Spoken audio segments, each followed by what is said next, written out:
we can make as little sense as the movie does, and I think in this episode we might actually be able to get away with it. Just, hey, none of this makes sense, and we'll just start talking about something else entirely. And then they're like, oh, okay, they're doing like the whole Buñuel thing. God. Well, every time we get started talking about the Discreet Charm of the Bourgeoisie, something will like interrupt us, and it will start off something like realistic, and then it will get increasingly outlandish, and people will find it very charming. We'll get an Oscar. Yeah. At one point, we'll drop the chickens on the ground. Another point, we'll have the military show up and then leave and then show up again. Yeah, this will just be a reflection of the movie we just watched. Wow. Exactly. Yeah.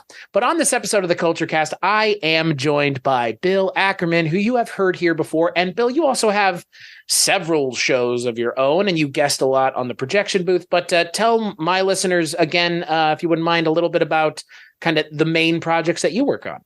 Okay.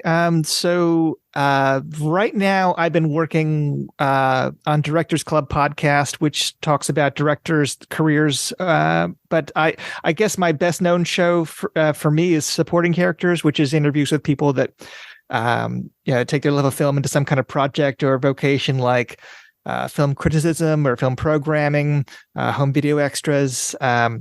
Basically most things other than filmmaking itself, but that come from a place of cinephilia. So long form interviews with people that they may have heard on your show, like Mike White or Heather Drain. That's maybe my main show. I also do a little bit of home video supplementary kind of work. I did some booklet essays and some commentaries. But those are the main things I guess I do. I mean, those are all cool things. I mean, look, I'm a huge fan of anybody who wants to shine a light on, not necessarily like the same corner of film that everybody else is, because everybody is shining their spotlight very hard on like one area of film. And there's a spot for a lot of other people that don't get that attention that totally do, which is why I enjoy your show so much. So, yeah, I would say that if anyone enjoyed your recent episode on Night Dreams, which I enjoyed, that Stephen Sadian as a director, we did on Directors Club, and Heather Drain and Justine Smith and I, we did an episode on all of his films, including Night Dreams, but also Cafe Flesh and Dr. Caligari. And so that's a pretty fun one if you want to hear more of Heather singing the praises of her buddy Stephen Sadian. What's funny is, I think, to be fair, anytime you talk to Heather, she might bring it up if you're lucky. She does. She figures out a way. Like, I don't know. Like, she's the master of, like, I don't know, stringing things together. But I felt really thankful to finally see one of the movies that she's talked so much about, because she's brought up Cafe Flesh and Night Dreams for as long as I've known her. So, there you go. But But to pivot away from our dear friend Heather Drain into what we're going to be talking about on Jess Byard July. Jess Byard is not here this week, but Jess sends their regards because we're going to be talking about another surrealist film, this time from 1972 or 73, depending on where you were in the world when it came out. We're going to be talking about Luis Buñuel's The Discreet Charm of the Bourgeoisie. S'il vous plaît, nous pouvons passer à table. Je te fais confiance. Je prendrais bien du caviar, mais j'ai peur qu'il soit pas de très bonne qualité. J'ai peine à croire que le fossé entre les pauvres et les riches se creuse chaque jour, Excellence. Écoute-moi, est-ce que tu es libre samedi pour déjeuner? Samedi, très bien. Je n'ai rien de prévu. Mais enfin, où sont monsieur et madame? Ils sont partis.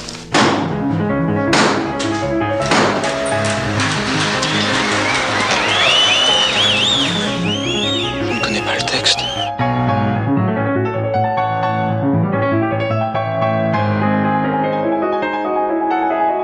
Mon fils, c'est moi. Vite, déshabille-toi. C'est ma femme qui est dans ta chambre? Oui.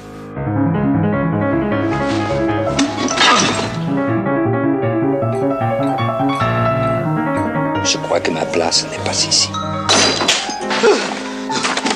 Qu'est-ce qui t'arrive? Oh, rien. Un rêve absurde. Ah, les rêves. So it is directed and written by Buñuel along with Jean-Claude Carrier, and it stars Fernando Rey, Paul Francoeur, Delphine Seyrig, and Stéphane Audran as a group of friends the titular bourgeoisie who keep trying to have dinner together. And for the love of God, these poor people just can't seem to make it happen for whatever reason. And like Bill already mentioned, well, it starts out simple why they can't. And by the end of it, you might as well be waiting for fucking aliens to show up. Bill, I'm going to kick it to you first. When was the first time you saw this? What did you think then? And what did you think rewatching it for the Kulturecast? Okay. So I first saw it, I want to say maybe in the late 90s. I was in my early 20s. I saw the Media Home Entertainment video cassette. I'd already seen a little bit of Buñuel's other work by that point. I had seen Un Chien Andalou. I'd seen, most importantly, I'd seen That Obscure Object of Desire, which I guess is probably the one that's most similar to this. I might have seen Belle de Jour. But so I knew that this one was one of his big successes going into it. Like I rented it knowing this was one of his hits, and I could immediately tell why. It's probably his most likable and accessible movie, I think. I think when I saw it, I was already a very big fan of what people might think of as surreal cult movies, like since you mentioned Steven Sadian, people like him, people like David Lynch, Richard Elfman's Forbidden Zone, Alejandro Jodorowsky. And so I think when I was starting to see Luis Buñuel, who I know critics like Roger Ebert would always bring up Luis Buñuel as a bat to club David Lynch with, as far as preferring, the restraint of Buñuel's own kind of perversity versus Lynch's kind of more lurid ways of handling the female characters, I guess, in like what Blue Velvet and Wild at Heart and things like that. Anyway, so when I saw these Buñuel films, I think I was taken aback by how gentle they were, how I think I was just so used to a kind of a more violent, lurid kind of surrealism. And so to see something where there was not really musical emphasis or even camera effects to push how odd this was, no strange Fellini-ish kind of angles, no eerie drones on the soundtrack, no Tim Burton kind of color palette. It was just odd things happen matter-of-factly. And I think that's kind of what I always associate with Buñuel is, even though one of his most famous films would be Un Chien Andalou, which has really kind of abrasive kind of imagery with the slicing of eyeballs and all the kind of the Dali-ish kind of ants in the hand.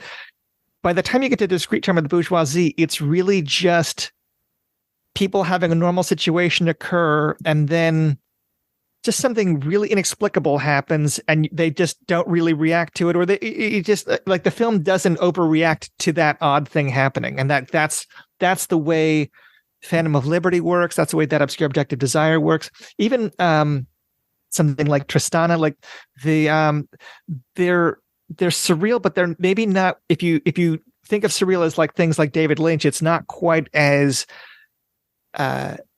exaggerated and nightmarish in that way. It's not in the way real nightmares are just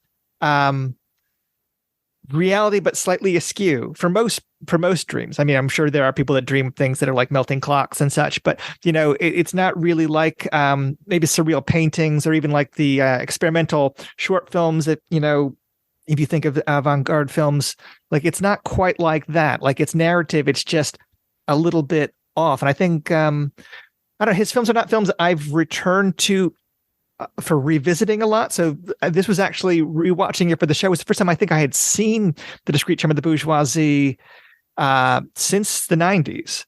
And in the years between then, I think I became a lot more familiar with the cast from other films. So now it plays this crazy star-studded ensemble of familiar faces from classic 60s and 70s art house films. And interestingly, a lot of muses for other directors who were big in that field at the time. You have Chabrol's muse. You have a woman that did a lot of Alain Resnais films. You have a woman that did a lot of Jacques Rivette films.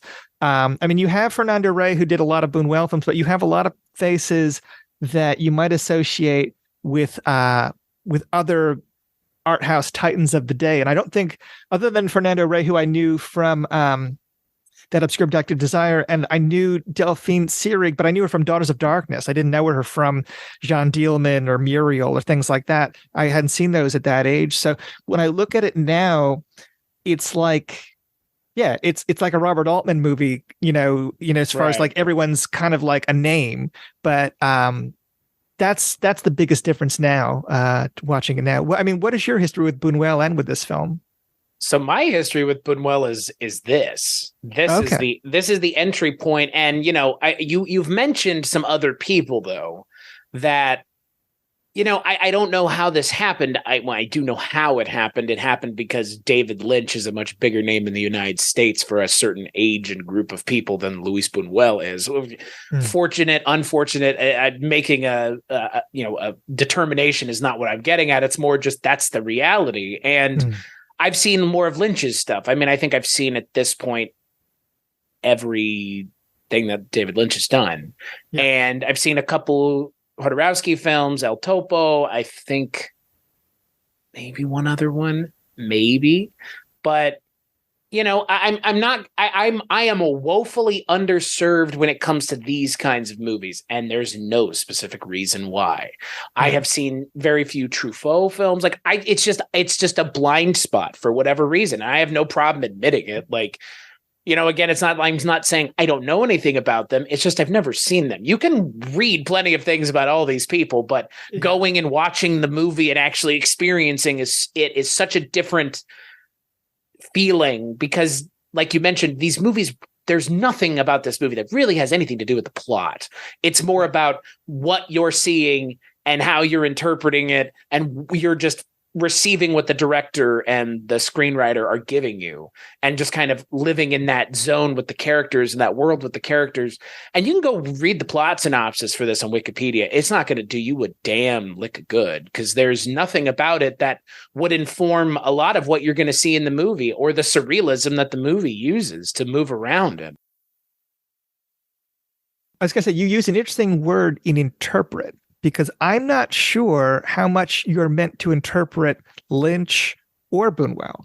I don't know that they are constructing them like puzzles the way, there are directors that do that. Like René does that. Peter Greenaway does that. Adam Egoyan does that. Like there are directors that, I guess in a different way, Jordan Peele does that. Like there are people that use symbolism and things are supposed to mean something that you're meant to decode.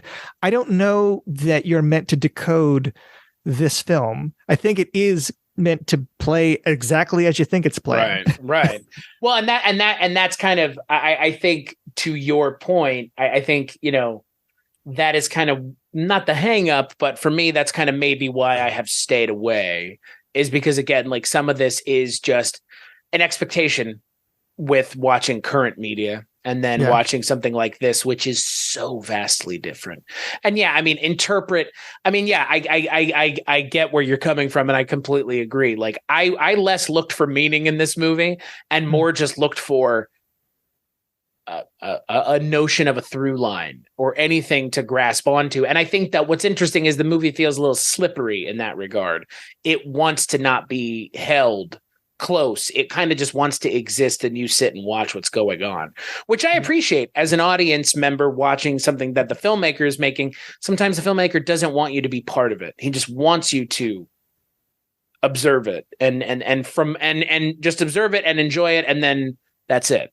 Yeah. I think that there is like something politically being said in presenting these characters. They're being criticized. That's not, that's not unclear, but I think when you get into what the odd details are supposed to mean, sometimes I don't think it's supposed to be anything other than, isn't that funny? Would it be funny if this happened? Right. Like, I think it is a comedy. I guess we could go beat by beat through it, but in what your takeaway is supposed to be as a satire of rich people, making them out to be complicit in drug trade or complicit with sympathetic to Nazis or just rude to the help. They aren't being treated kindly, but I also would imagine that the biggest audience for this film is the bourgeoisie. I don't know that the working class viewer sees this movie. I think the people that appreciate, the martini recipe, which was Buñuel's own martini recipe, that's the crowd. Like they can laugh knowingly at the excesses of that milieu. But I think that it's one of those films where like the target of the satire is also probably the target audience for the movie. Well, and I wonder then, as you've mentioned, who was what and who is this made for? And I think you're completely right. I mean, there's nothing about it that I think speaks to anybody higher than this group of people, because the people that are higher in the strata than these people are not concerned with the bourgeoisie at all. Yeah. And then the people, one social strata beneath them, again, their concerns are essentially ignored by the bourgeoisie, as we see in this movie. And because of that, they feel like, well, it doesn't matter what the bourgeoisie think anyways, because they don't care what we think to begin with. So yeah. I find that, I find that kind of the posturing of some of the things in the movie very interesting when they're sitting, and you're expected to sit with these characters and look at the way that they're treating one another. And then again, like you said, understand that the people who are watching this movie, they're doing the exact same thing. Well, it's also, I mean, if you think about screwball comedies of the 1930s and 40s, you're dealing with like ultra rich people that don't have the same financial struggle. So they can be free to have like these kind of wacky hijinks in penthouse apartments with a martini because they're not slaving away at a factory.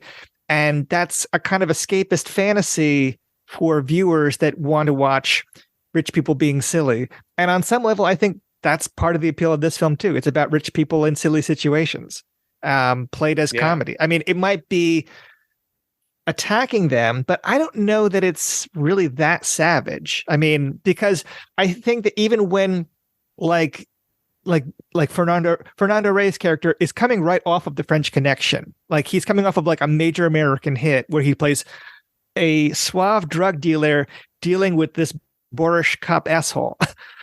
So he's kind of like an anti-hero, or he's like a slightly like classy villain dealing with like a really boorish anti-hero cop.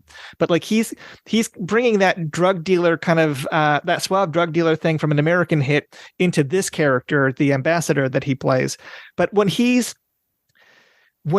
being kind of threatened by a young woman Maoist terrorist, I don't know that the film is totally against him, like getting the upper hand. Even like, being a little bit gropey and like boorish, I feel like audiences would have laughed at it because like, it's just so naughty. I think that's how the character would have been seen then. Like it was like, aren't they so awful? Tee hee hee. Like it's not like, I don't know, like as far as like films that like really like viciously go after the subjects, I feel like this is not one of the most biting of his films, which is probably why it was a big hit, because it is kind of soft in that way. I mean, you could read it harder, but I don't know that it's as a satire. I never found it like that. I mean, it's the same like the same way like Robert Altman's The Player, big in Hollywood, even though it's like attacking Hollywood, or like if you ever watch Cafe Flesh, it's like satirizing porno viewers, but became one of the most legendary adult films of the 80s. So sometimes the audience, laughs with the attack on them. And that just begs the question, how harsh really is the attack? But well, and I don't think it can be that harsh if you want to get the audience on board. Because I think when it veers too harsh in one direction, it almost becomes like a documentary. It's like it's a piece with a message, or I'm not saying movies can't do that, but when they do that, it becomes a little much. It gets in the way of being entertaining, or at least having, I don't know, if you want to just come out and say it, there are better ways to do it than just in a movie, like in a actual narrative format. There are documentaries and short films and other things and that's the thing that I appreciate about this is, in a lot of ways, you can watch this movie at like 10 to 15 minute pieces. It's almost vignette style, the way that it's presented, which I think, again, I don't know if it has to do with the idea of just constantly doing the same thing over and over again and kind of expecting a different outcome. But I do wonder, again, to kind of poke fun at the bourgeoisie, like their inability to learn from their mistakes, I feel like comes into play, given that even by the end of the movie, we're still waiting for them to have that meal. Yeah. Well, and I don't know if we said it or not, but I mean, the joke of it is that it's about a group of friends that keep trying to have a meal together and they just keep getting disrupted. And the structure of the film allows for dream within a fantasy, within a flashback. So it's all presented in the exact same kind of matter of fact way, but it can be like a Chinese box kind of structure as far as like, we're in this person's dream now, we're in this person's dream, but it's all going to be revealed to be this person's dream. So it's given license to be surreal, but it has a built-in explanation at the same time because we're in someone's dream. Right. But yeah, it's always like the one sentence pitch is always when you hear people talk about, it's that film about people that keep trying to have a meal and they keep getting these odd disruptions, which is kind of like people will comment on this as well. It's kind of like the companion to the Exterminating Angel, right? Which has a similar kind of group of characters having a dinner party, but then when it comes time to go home, they can't, and it's never, right. and it's just an abstract idea. Like they just can't do it. And there's nothing really preventing them. The door is not locked. They can't take that step, right? And things descend into chaos. And this is the inverse of that, essentially. I mean, this is the meal that we just can't seem to have. And you've mentioned kind of it starts out so kind of just mundane. It's we showed up and they're just surprised to see him. They thought it was the next night. Like that's the most mundane way to start it. But again, like it ramps up from there pretty quickly, because by the second scene we have the dead manager of the restaurant in the back of the restaurant that they're trying to eat at. It's like, it's already escalated like 3 steps in between the first and second attempt at having a meal. Yeah. Well, I guess the initial concept for it was them, like in real life, going to someone's house and they got the dates wrong. And so there was a similar kind of real life incident, like, dinner's not tonight, it's tomorrow night, or whatever. Like a recognizably human miscommunication. But then things start getting creative once they get to the first restaurant, like you say, and it's kind of like this kind of like ghoulish joke. And I think watching it again, I forgot how much quasi horror movie imagery is in this movie. Yeah. Oh my, right. And it's like some of it feels very like, I mean, obviously it's all very intentional, but some of it feels a lot like bolder than the others. There are a couple shots where I'm like, this is a straight up horror movie shot. Well, and I was thinking about this because I think I would not have thought of this at the time because he wasn't really a name, or like, he was son of a name in the 90s with Guillermo del Toro. I thought about like the way Spanish filmmakers deal with ghost imagery, where it's sometimes not even really like the way you might find in North American films. It's almost kind of like more like dead relatives, like, like painted gray with black eye, with like blacked out eye areas, right? Like Devil's Backbone. Yeah, but it's also not even just about like shock horror run. It's like it's like a ghostly reminder of the past, of loss, of like it's like it's a character to deal with. It's not just a monster.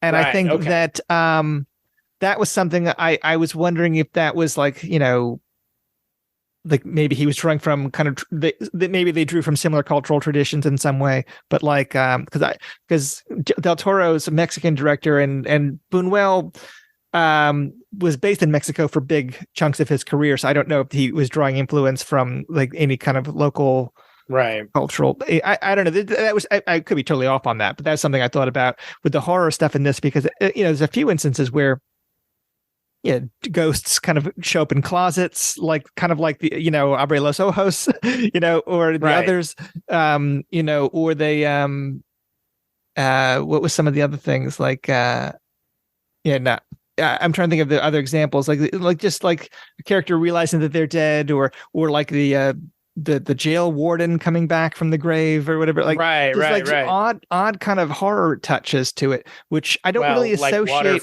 Think about like Water for Chocolate, right? Like, I mean, that has tons of like just characters that are dead coming back and standing outside of windows and staring at people. Like, that's just deal with it. Like it's not supposed to be scary. It's just you have to handle this. Like it's the Spanish and Mexican way of handling the influences of the deceased, I think, is very I vibe with that more than I do the way that we treat it in this country, because it's just more like holistic, I feel like, and I think also naturalistic, because it's like, all right, they passed on to the other side and they're there, and you know, they're with you, and we can respect that, and one day a year we give them respect and we move on. Like I respect that more than just like pretending it's not going to happen, which seems to be what we deal with here. So yes. Yeah, although I do like schlocky American ghost movies as well.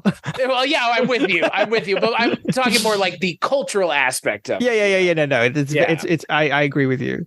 I think with this one, I was thinking about how, because there's not really narrative momentum in a traditional sense of a plot, you know, point A to point B kind of plot. Right. How do you sustain audience engagement? And I think what he chooses to do is just try to have something interesting happen as quickly as you can, even though the pace is quite measured. Like, it's not like a fast-paced kind of cut movie, but odd elements are introduced all the time that kind of keep each individual vignette from feeling stale. And like before you have a chance to even hang out with some characters for too long, you're off to some other situation. But when I think about surrealism in this, it's also like it's little things, like when the Fernando Rey character is going through the woman's purse and he brings out like this large key, and a head of lettuce. Right. It's just like ordinary objects, like the mundane, but in the wrong context, they just seem strange. Right. I love that giant head of lettuce that he's like, you are the bread, the mayo, the lettuce, like, and there's the lettuce. Like, wait a second. Wait a second here. You mentioned the pace of this movie and keeping the viewer engaged. You know, I think for me, another movie that really was kind of, I kept feeling like was, at least I know he had to have seen it, and I'm sure he's mentioned it, and I think I had read that he had mentioned it, or at least Buñuel, is After Hours, Scorsese's film. It's that same thing of like introducing weird things to keep ostensibly a narrativeless film running. I'm not sure the narrative of After Hours is a guy who's trying to get home. So that's a little bit more of a narrative, but everything that happens within, the movie is so bizarre and strange and surreal, and paperweight bagels and everything else like that. It made me, this movie made me think of that, because like you said, it's trying to make sure that you're not wandering off, because the movie is just kind of doing that thing again. Like it just keeps doing the same thing over and over again. And Buñuel just keeps finding new tricks to use, and Carrier's script and Buñuel's script, obviously, I think does a good job of keeping me as a viewer wondering what's coming next. Yeah. Well, there are very different ways of approaching nightmare logic, where I think After Hours would be like, what could go wrong? Now this can go wrong. And it's like this kind of like heightened paranoia. Whereas the Buñuel film, it's like they're almost like untouchably powerful until, and even when they're busted for crime, it's like they're too powerful to be kept in the jail, because they're just like, they have that kind of political influence. So they don't have the same circumstances as Paul in After Hours, but it is nightmarish in that, like, just like odd elements are introduced that disrupt order at the drop of a hat. And but in a way also, that's really unexpected. Like, it's not just, the restaurant's closed. It's something where it's like, this is a thing that if you were to tell this story to someone, they would have a hard time believing that all of these things happened in tandem with one another, let alone just one of them happened.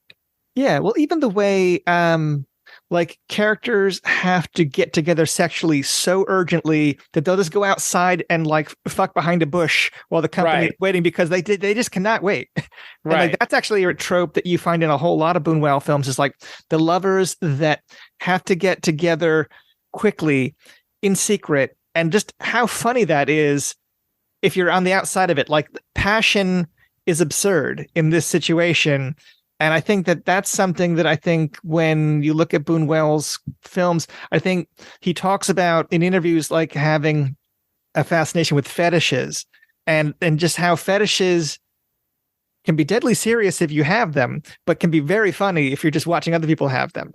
And so I think that like the way, I mean, this is not really dealing with sexuality as much, but I think that the sexuality in it is kind of absurd. Well, like the Fernando Rey character hitting on the woman and trying to seduce the woman who is trying to kill him and would kill him and tries to in the scene where he's seducing her. Yeah, that's pretty absurd, frankly. Yeah. But the way that it's put out through the movie is the way that it's received. Like it's that scene, lettuce and key and all like is really funny. Yeah. Although I would say that when she leaves and she's taken away by like thugs in a car, like that's like a real political assassination kind of thing. And like, there's nothing funny about that. No, like she's going to be taken to a deep, dark hole and locked away forever. The end. Like, that's the thing. I mean, it's that kind of the fun, lighter hearted nature of the kind of the gaffes and ganders of the bourgeoisie. And then all of a sudden it's like, oh no, you don't forget, like they could still like, that one. Yeah, it's like, oh shit, right? Like these people aren't to be trifled with, though, and that's and it's like, and then I wonder though, because again, that is the bourgeoisie, but it almost feels the definition of bourgeoisie, right? They are the definition of it, but not what is now the definition of bourgeoisie, right? Like it feels these people feel more affluent than what I would consider the bourgeoisie now. Oh yeah, well no, they're aristocrats, right? It's a different kind of yeah. It's old European money versus maybe how an American film would handle this kind of thing, right? Which I mean again, like obviously that time it's made, directors making it, all that, but I love that the notion of the level of power is kind of explored in the movie, especially with the Fernando Rey character, because I think I'm interested in that aspect of it because these people just have infinite wealth and infinite power, and what they do with it seems to be for the most part just a complete waste of time. Just to talk about nonsense, right? And try to have sex with each other constantly. When the woman's husband is in the bathroom, effectively he's like, he's gonna come back, like whatever, let's do it, let's go. It's like, what no, like ridiculous, stop you two. Well, that one is funny because it's like I've got to show her the Sursix. And he's making up words. And another aspect of the movie I really enjoy is the bishop character who's like, I'm a gardening bishop. But again, that's the fetish idea of like he just wants to wear those clothes, right? He wants to try, and the clothes are so essential that the same man can be treated like a loathsome intruder or a welcome, reverential kind of equal to them as powerful, depending on what outfit he's wearing. I don't know. I mean, he's such a funny character because like it's such a simple thing. It's just a weird joke on some level. Right. Well, that's the thing I kind of walked away from this movie feeling like is like a lot of this is just Buñuel and Carrier just being like, I don't know how to make a movie about these things without making it this way. So we're just going to make it this way and tell the jokes and the kind of put these characters in these weird scenarios and just see what happens. Like, and we're not going to take, any measure to explain anything. Like, it's just, we're doing this and we're chuckling behind the scenes as we make it. And hopefully it's resonating with somebody else when they watch it. That's what this feels like. And I appreciate that in a lot of ways. Like, I don't need somebody to spoon feed me everything. Yeah. Well, it's funny because I think last time we spoke with Carrie was the co-writer of Taking Off, which has pot jokes in it. And this also has that same kind of idea of like the military smoking weed. It is marijuana. Would you like some? And I was wondering if that was like again, like his kind of like contribution as far as like let's tell the audience that this actually is not reefer madness situation here. Like, this is no big deal, right? Because that's again similar timing. This is like was Taking Off 1971. This is 72, so it's like that same idea is fresh in his head. Well, and I think in a lot of ways, like you could use the Discreet Charm of the Bourgeoisie and Taking Off as kind of like a double feature, because they do. I mean, they talk about similar ideas. I mean, the entire marijuana like kind of symposium, and then the Lost Child symposium and Taking Off. There are moments in this film where I feel that kind of like absurdity coming through of like the ridiculousness of this scenario that the characters are finding themselves in. Yeah. Although I would say that the parents' cluelessness in Taking Off is handled a little bit more warmly than these characters, which, right. I mean, I think that they, the Buck Henry is not going to be like, well, it's getting carried away to call this Nazi a butcher. I mean, he's a classy guy. He likes animals. He walks his dog. Right. And that's the other thing. I just love the cluelessness. I mean, that's the other thing. Like that might be the biggest level of kind of needling, is just the amount of cluelessness, right? Because like that whole thing about, well, he's a fascist, but it's like, no fucking buts here. Like no buts here about any of this. And I love that, like that clueless nature and just kind of like the naivete of the bourgeoisie is really constantly on display. And that I feel like is where they really needle them the hardest out of any of the things that they kind of go after him for in the movie. Yeah, well, they understand like their cultural rituals. Like they understand how you have to stand to carve lamb. They understand how, which glass to use maybe, but they don't really have a lot of profound opinions on anything. Right. They're just making small talk about their culture. And right. So, I mean, that's the low key satire of it. It's just like, they don't really, even compared to The Exterminating Angel, where it's like a lot of like heightened melodramatic situations, like this, they're barely talking about anything at all, but it's all stars doing it charmingly. And it's like odd things keep getting introduced to keep it from getting, even though it's repetitious as a story structure, it doesn't feel like exhausting to watch it because you get new elements each time introduced. Right. Well, and then you have like little weird kind of aside tangents, like when the bishop goes and murders a guy. Yeah, avenges. But even that's like a repetition, because it's a repeat of the lieutenant telling the story of like murdering his, father, or the guy that murdered his father. They just poison him, and so it's like a similar kind of like avenging the poisoned kind of trope. So, but they don't really make any strong effort to underline the rhyme. It's just, you might notice that this thing is, and he kills with the rifle, kind of a callback to Fernando Rey having the rifle to shoot the toy dog. Right. Like there's similar imagery, but it's like just, I think Buñuel in his memoir talks about like just finding repetition interesting as an idea. And so like there's certain kind of repetition of themes, but I don't know if it's supposed to mean anything more than isn't repetition interesting. I think it's what's interesting is in a lot of ways it just feels like jazz, like riffing, like, let's all do this in G sharp and let's just see where this goes, and not giving, I mean, again, obviously there's a script and, there's plenty of boundaries within the idea and the narrative, but these vignettes all just feel like a riff, and it's like, filmic jazz, which I don't know. That's not a thing, but it is a thing. It's just, it's not a thing that you see a whole lot, because it's not something that I think a lot of people are interested in doing, is kind of doing like a riff movie. And this is a riff movie. I feel like he's just riffing on this idea of like, what would happen if these group of people kept getting together and couldn't have a meal, and the characters and the surrounding area around them is kind of the stage with which they play on. Yeah. To the point where there's literally a fucking stage in the movie, and they're standing on it having dinner together, and then they all dip off the stage immediately, which was just so hilarious. They're just, some of them sit and are frozen, and the other ones just nope the fuck out immediately. That scene made me laugh out loud. That was fantastic. Yeah, that is a great moment. Yeah, I mean, when he drops the chickens and the chickens are fake, is when, right. He's like, what the hell is this?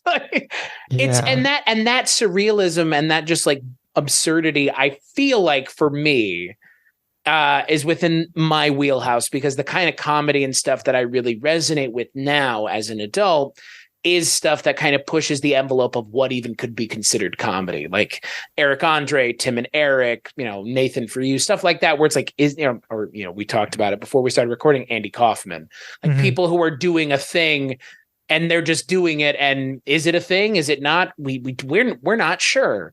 And with Buñuel, it's again, like there's just things that happen in this movie and they just happen. They just happen. There's no other way to classify it.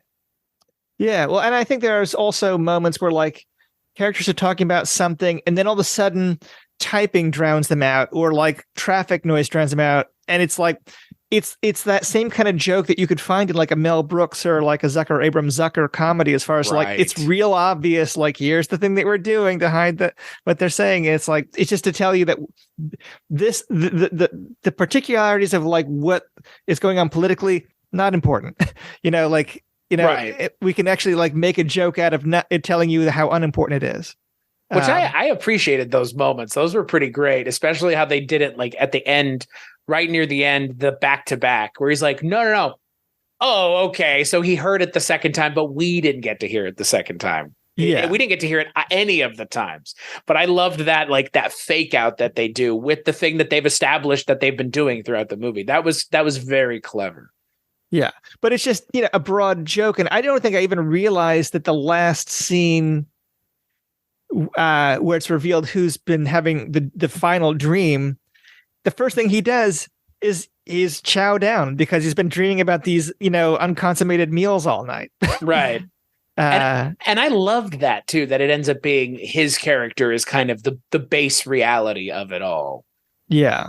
Well, I think that, they keep returning to this image of them all walking on the road. And I feel like,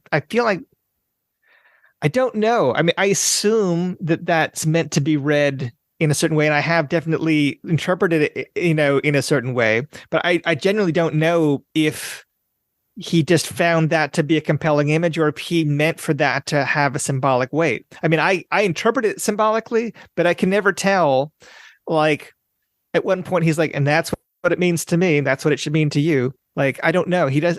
It's not like, I don't know if he's ever spoken about it. I haven't read too many interviews with him talking about it, but whenever I've heard him talk about this film, it's just like very cut and dry kind of things. Like, this is based on, something that happened to me. And this is, we just think these things are funny. Well, and what's funny is, earlier this year, I was on an episode of The Projection Booth, on Mike White's show, which you can find over at weirdingwaymedia.com, doing True Stories. And that movie opens and closes with a girl walking towards the camera down a road and then walking away from the camera at the end of the film. And if you listen to the commentary, which any podcaster worth their salt would to be on Mike's show, David Byrne literally goes, I don't know if people watching this thought that I meant anything by it, but I just thought it looked interesting. And you saying that, it's like, I feel like if any part of the movie can be, quote, analyzed, unquote, it is the reoccurring theme of them walking on the road, right? Like that motif reoccurring, I feel like, is the one thing where it's like, okay, what am I supposed to take away from this? And what is that supposed to mean? Because what's weird is not only do we see it a bunch of times, but then there's a moment where he's in the base reality, best we can tell, and he cuts away to it. He's about to eat, and then they cut away to it again. We never see him even eat at the end. It cuts back to them walking down the road again. It's like, did he die while eating the chicken? Did he fall asleep while eating the chicken? Like, this man never gets to eat the chicken. I do love in that scene, though, Fernando Rey, if you notice, when he takes the chicken out of the fridge, he like takes a piece and kind of like picks it up and looks at it just to make sure it's real, because he'd been dreaming about it being fake chicken, which again, those little moments are really what sell the movie for me personally, are just the attention to detail and the attention to absurdity, Not everything can be American Werewolf in London having one weird surrealist moment in it that everybody remembers. This movie packs it all in to, an hour and 40 minutes. I mean, everybody and anybody who watches American Werewolf is going to remember the scene with the werewolf Nazis, which makes no sense. And what does that mean in the context of the movie? But But like here, it's like that's the entire movie is just things happening constantly, and the audience just feeling like they're being swung around by the director. But I really appreciated this style of filmmaking because it felt very different in a way that is just, as a film watcher, it's a blind spot of mine. Yeah. I'd be curious to hear what you would think about. I mean, if you look at the career of Buñuel, it's really fascinating because it starts back in the 1920s. I mean, the early films with Salvador Dali come, like I think Un Chien de Luz, maybe like 1929, but he starts off like in purely avant-garde territory, right? Then he like L'Âge d'Or and things like that, and then he starts making like these Mexican melodramas. So he goes to Hollywood and he's working in, like behind the scenes in Hollywood, and then he's working in Mexican melodramas and like Los Olvidados, which is probably one of the first things I saw of his. But that's almost kind of like it's like a cheap comparison to compare to some like Kids or Pichote or things, but it's like almost like a juvenile delinquent movie, really. I mean, but like one with like kind of some teeth to it. I mean, especially for the time, kind of a cult movie in its own way, kind of hard to see right now. I mean, I'm sure there's bootleg files and video transfers, rips on YouTube, but like that's one that I don't know if it's a rights thing, but like that's kind of one of his biggest films that is kind of missing in action in the current DVD, Blu-ray streaming kind of era, other than in gray market ways. But then he gets some really provocative films out into the world through these Mexican productions with Exterminating Angel and Viridiana. And next thing you know, he's getting interested with like these big French productions like Belle de Jour, and like he starts having like these kind of art house hits, and Discreet Charm of the Bourgeoisie, I mean, won an Oscar, was a hit. Right. It was like his biggest hit. And, and then he kind of safely rode that wave out with other odd comedies, like, with like, people like Fernando Rey in the cast, like, I mean, Phantom of Liberty and That Obscure Object of Desire.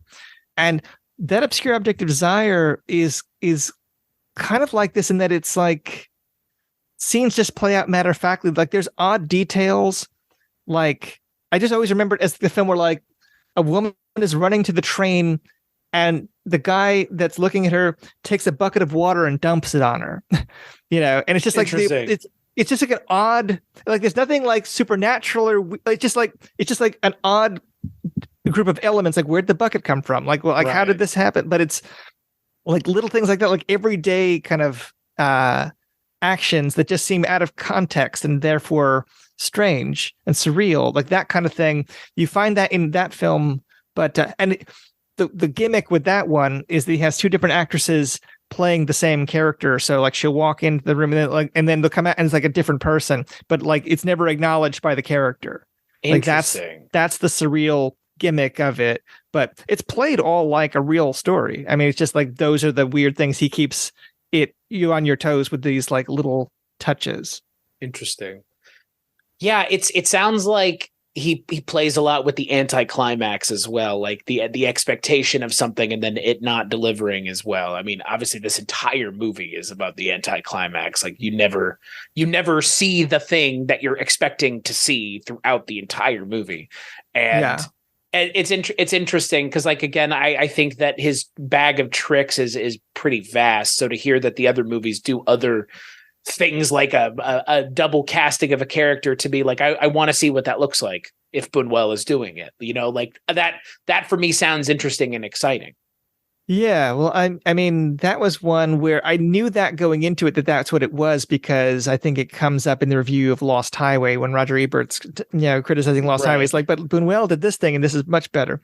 And Roger Ebert. But you can't like one or the other, DC or Marvel, vanilla or chocolate. That swirl ice cream doesn't exist, I promise. Well, it's funny because he came around on Mulholland Drive and Straight Story, but like, but Mulholland Drive opens the same way Discreet Charm does, with like the driving shot. Right. Probably coincidentally, but I mean, I did notice that this time around because, And that's the thing, like you mentioned early on, like David Lynch is not a director who, maybe there is no interpretation. I think Lynch himself has said, like, there isn't any like I'm not hiding any meaning here. Like I don't even have an interpretation for my movies, because I think, frankly, for me, a director saying that is better than saying, well, you're wrong and what I'm saying is right. Like I feel like to leave the mystery alive and to leave the audience participation part of the artistic expression alive, one should not be going, well, you're right, which means someone else has to be wrong.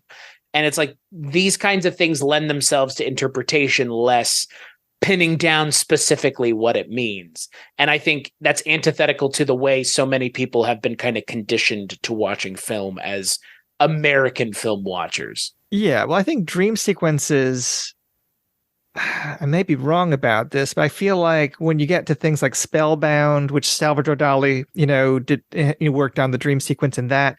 I'm trying to think of the other examples, maybe Wild Strawberries, the Bergman film. But like, I think dream sequences at the time of Discreet Charm of the Bourgeoisie might have been thought of as shorthand for Freudian symbolism and things that like meant to be decoded. They mentioned Freud in the movie, right? He's like, has he not read Freud?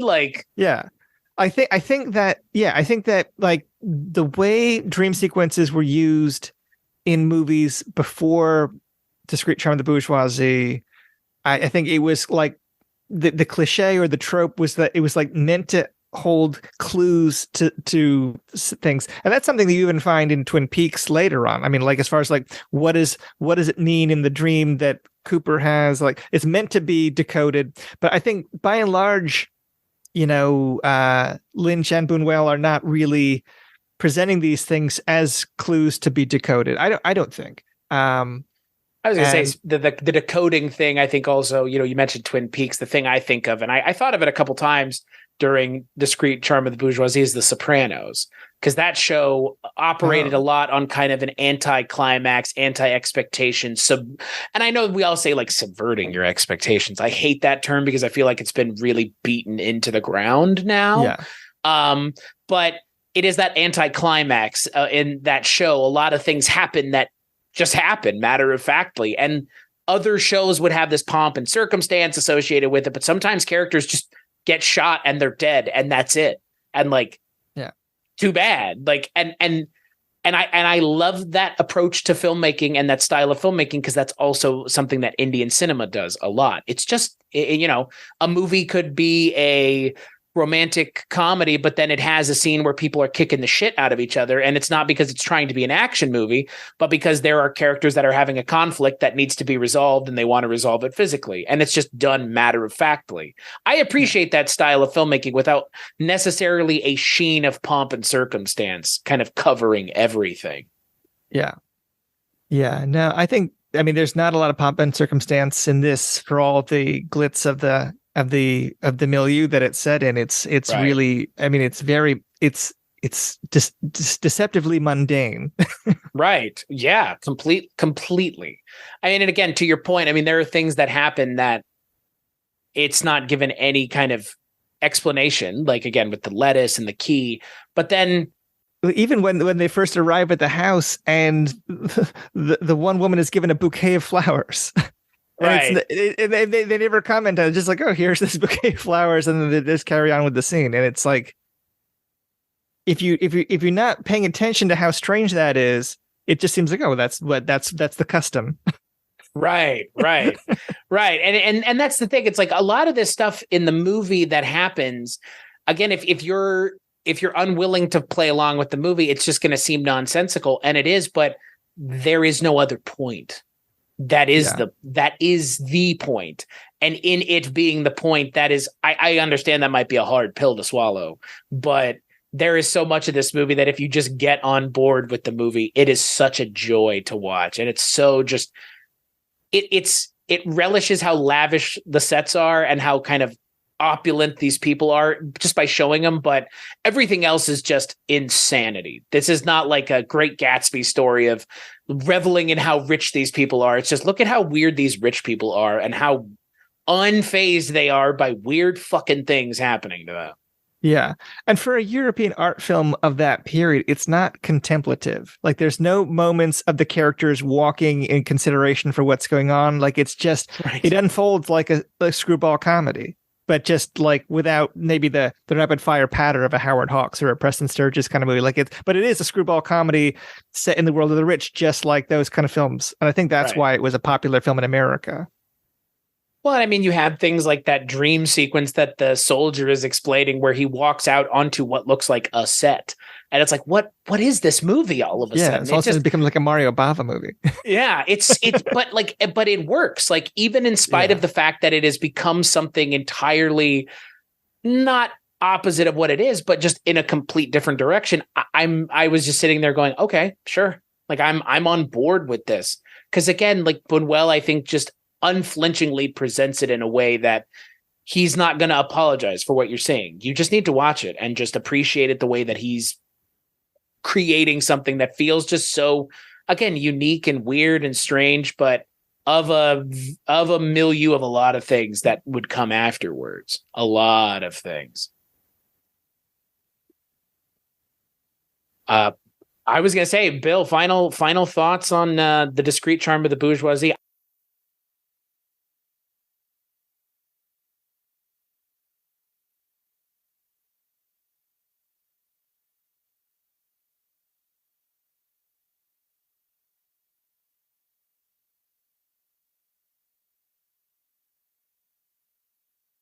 Just that it's a charming, funny film. I've always found it. I think if you haven't seen a Buñuel film, this is probably the most approachable entryway in. It's probably easy to see now through the Criterion Collection. I don't know if I think you can stream it, but it's also out on Blu-ray set with that Obscure Object of Desire and Phantom of Liberty as a set. So it's like all the classic late funny weird comedies of Buñuel are all in a set, which is worth picking up. There's a good release of those. But I think I mean, I hadn't seen it in a long time, but it was never one I forgot. Like, I mean, it's full of so many great set pieces. I mean, I guess that in a way, since we keep bringing him up, connects it to Lynch as well, because I think of Lynch as a set piece specialist. And I think that this is, operating along the same lines. But I mean, if you go into it expecting something like David Lynch, it's not like that. It's not like a dreamy horror thing. Like it's just this absurd series of situations that go slightly off kilter. But I'm glad that you invited me to talk about it. I hope that wherever they are, that Jess Byard has some thoughts to share about this, since this was their selection. I was kind of bummed because I know Jess was super excited to talk surrealist film because we've talked about Lynch a whole lot, and David Lynch is Jess's favorite director. So, mine too. Yeah, and you know what? Like I he is for me in my top 3. It's like him, Fincher, and Scorsese, and like. I mean, 3 directors who are all very different, but at the same time are all very unique in their distinctive ways. And now seeing something like this, you said it perfectly. Like if you go into this expecting David Lynch, that's not what you're going to get. But if you look not hard enough, but if you just pay attention, you can see the influences and the directions and the ideas and kind of the early stages of what these things would end up becoming, with other directors kind of picking up the torch and running with it and taking it and doing their own weird sexual, darker, or, more, again, in a different direction. And this is its own thing. And I'm really excited to watch the next 2 films after this one, and then go watch some of the other completely not these things as well. So I would just say that not to imply that Buñuel isn't dark and sexual. Maybe this one is a little bit lighter. Right. Yeah. I mean, that's fair. I haven't seen all of them, but this one is neither dark. It's sexual, but it's not very dark per se. Yeah, it's not as explicit. There's no one angrily masturbating in any Buñuel films. But if anything, he actually had like an aversion to profanity, from what I understand. Like, interesting. Yeah, he's a very prim and proper surrealist. Well, there you go. I mean, and that comes through definitely as a viewer. It's like there's a level of kind of sheen to these people that we have to get through. So So on that note, we'll take a break and we'll play a preview for the next Kulturecast. Come closer. Votre vie va changer.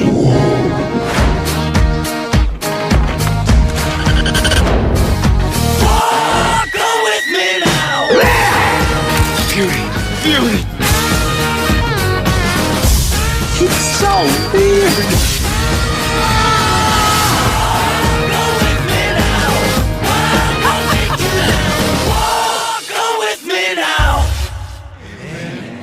That's right. In the next Kulturecast, we're going to be talking about Holy Motors, another film that I've never seen, but we're going to be joined by the mentioned a million times on this show, Mike White, and hopefully Jess Byard as well. So until then, Bill, where can people find you and the things that you work on? So I guess you could go to www.nowplayingnetwork.net, where you can find Directors Club, supporting characters. And if you like Lynch, I did a show about Blue Velvet Crew people called From the Neighborhood that you can also find on there. I wrote an essay for the Radiance Films edition of Messiah of Evil, which is coming out in October. It just came up for pre-order, and I think that's the only home video thing I can really promote that has been announced. But yeah, those are some things you can find me doing. Nice. I think I have a projection booth dropping any day now. I don't know when he's editing. I know that it seems like he has an episode out every other day, but I am supposedly on the Pretty Poison episode, which should drop in the near future. So Nice. Yeah, I mean, hey, when you're as prolific as Mike White, God only knows how many episodes are in the can ready to come out. My God. I don't know. I don't know how he does it. It's very embarrassing for people like me that do like a few episodes a year. Hey, man, I do a couple episodes a week and I still feel like I'm running 10 miles behind Mike trying to catch up. So I know, it's embarrassing. Well, speaking of my show and this show and the other shows that I spend all of my time on, weirdingwaymedia.com is where you can find this show, all the other shows that I work on, Barney Miller, Columbo, Kolchak, and the Projection Booth, and 80s TV Ladies, and all kinds of other great things that you should be totally checking out. And they can all be found at weirdingwaymedia.com. Yeah, as for everything else, Patreon, big thanks to our Patreon supporters, as always. 10,